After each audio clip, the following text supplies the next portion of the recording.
On Monday rose ఖావ్ అండే. రోజు ఏదైనా కానివ్వండి, గుడ్డును గుటుక్కున తినేయచ్చని దాని అర్థం. ఎంతైనా ప్రోటీన్ రిచ్ కదా. అదే గుడ్డు ఇప్పుడు వెరీ బ్యాడ్ అంటూ ఒక షాకింగ్ రిపోర్ట్ బయటకు వచ్చింది. బ్యాడ్ మాత్రమే కాదు, ఏకంగా క్యాన్సర్ వచ్చే ఛాన్స్ ఉందంటోంది ఒక రిపోర్ట్. ఎగ్గోస్ కంపెనీ వినే ఉంటారు కదా. ఈ కంపెనీ సప్లై చేస్తున్న ఎగ్స్ లో ప్రపంచవ్యాప్తంగా బ్యాన్ చేసిన పదార్థాలు ఉన్నాయని తేలింది. ఆ పదార్థాలు ఎంత డేంజర్ అంటే మన డిఎన్ఏని మార్చేసేంత, డిఎన్ఏని దెబ్బతీసి క్యాన్సర్ కు కారణమయ్యేంత, క్యాన్సర్ వచ్చేందుకు కారణమయ్యే డేంజరస్ ఎలిమెంట్స్ ఎగ్గోస్ కంపెనీ సప్లై చేస్తున్న ఎగ్స్ లో ఉన్నాయని ఒక ల్యాబ్ రిపోర్ట్ ఇచ్చింది. ఇప్పటికైతే ఈ ఒక్క కంపెనీ ఎగ్స్ లోనే డేంజర్ ఎలిమెంట్స్ బయటపడ్డాయి. కానీ మిగతా గుడ్లలో ఉండదని గ్యారంటీ ఉందా అంటే భయపెట్టడానికి కాదు. ఇప్పుడు వచ్చిన రిపోర్ట్లో నైట్రోఫురాన్, నైట్రోఎమిడాజల్ అనే యాంటీబయోటిక్స్ ఉన్నాయి. సో వీటి వినియోగాన్ని చాలా దేశాలు బ్యాన్ చేశాయి కూడా.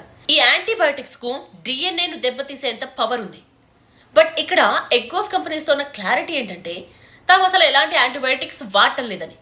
మరి ల్యాబ్ రిపోర్ట్ అలా ఎందుకు వచ్చినట్టు? అసలు మనం ఇంకేం తినాలి?